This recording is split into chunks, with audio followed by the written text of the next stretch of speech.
El último trago. En las entrañas podridas de la ciudad, los faroles apenas rasgaban la niebla, como garras titubeantes contra un manto impenetrable. El aire hedía a culpa y desesperación. Clara no entró por la puerta, no había ninguna. Simplemente apareció en el umbral, como una sombra que se desliza entre los pliegues del aire y tomó forma bajo la luz trémula del bar, como si el mismo espacio hubiera transigido para colocarla allí. Ella era una copa labrada en oro opaco.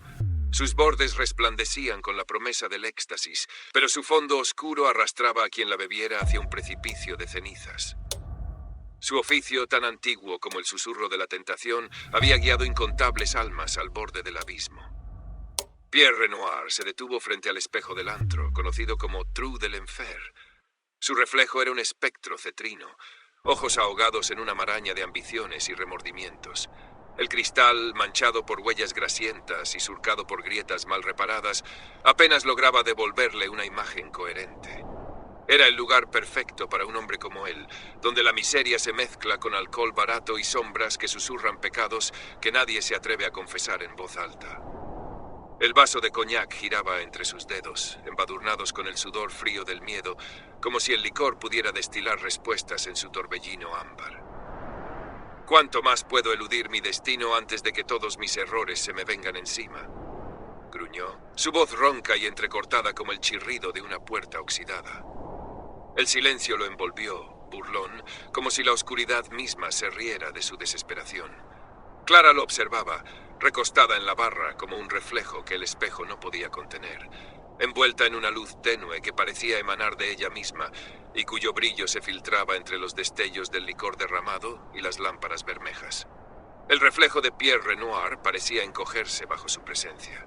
No era la luz pura de un arcángel ni su presencia la de una santa incorruptible, sino algo más terrenal, más desgarrado, pero igualmente ineludible. Como la muerte, vestía sedas desgastadas que aún conservaban la elegancia rota. Su rostro se ocultaba bajo un velo de lujuria forzada. Su figura irradiaba un carácter que ni el peso de su oficio milenario ni las cicatrices del mundo podrían doblegar. Ella no era otra cosa que una flor marchitada por el rigor del mundo concupiscente. Sus pasos eran firmes, su mirada inquebrantable. Esa noche no se iría sola. Pierre Renoir, exclamó su desdicha. Su voz resonó como el tañer de campanas en un valle de muertos. El camino elegido no tenía salida. Clara, tan cruda como ella podía ser, le espetó un augurio. La riqueza que buscaste te devora y las sombras que creaste ya tienen nombre y vienen por ti esta noche. Su mirada era un faro implacable, clavándose en él como si pudiera atravesar cada mentira, cada máscara que había construido para sobrevivir. Sus pasos no eran silenciosos, pero su seguridad hacía que hasta el crujir del suelo bajo sus pies sonara como una sentencia inevitable.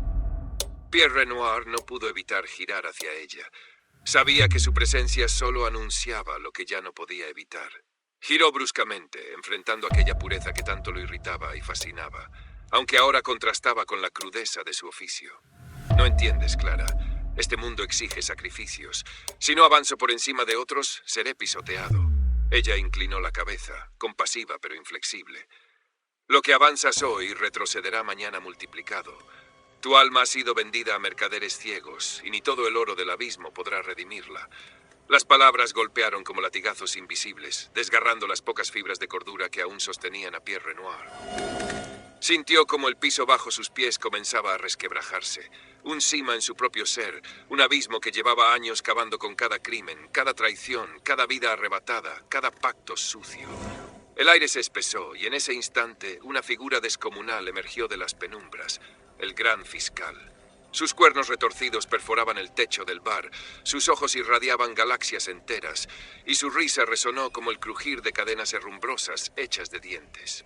«Tu tiempo ha llegado», atronó la bestia blasfema.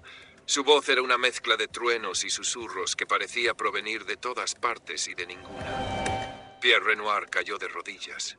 Su cuerpo convulsionaba mientras intentaba articular alguna excusa, algún soborno que aplacara al demonio que había invocado con sus actos.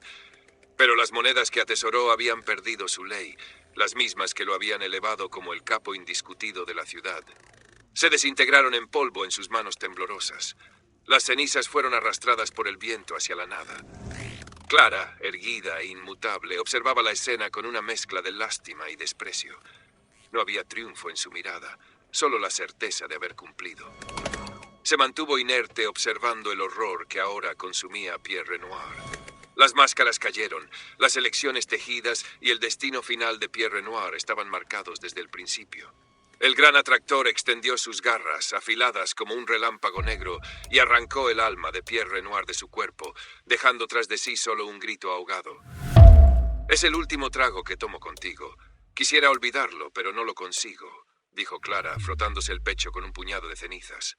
Al amanecer, la ciudad seguía respirando, indiferente, como si el grito de agonía de Pierre Renoir fuera apenas un murmullo más en su eterno bullicio. Pero en algún rincón oscuro, entre el humo de los tugurios y el brillo de las joyas robadas, otro hombre ya comenzaba a negociar su alma. El tablero infinito nunca descansaba, y el gran fiscal, siempre hambriento, aguardaba su próximo caso. Cuando la policía irrumpió en el antro, el agente al mando, un hombre de rostro tallado por años de complicidad y cuyas manos habían aprendido a escribir mentiras y desdibujar los hechos, redactó un informe que más parecía una cortina de humo que un testimonio veraz. Los detalles se diluyeron bajo su pluma como tinta en agua turbia, y las preguntas incómodas se desvanecieron antes de ser formuladas.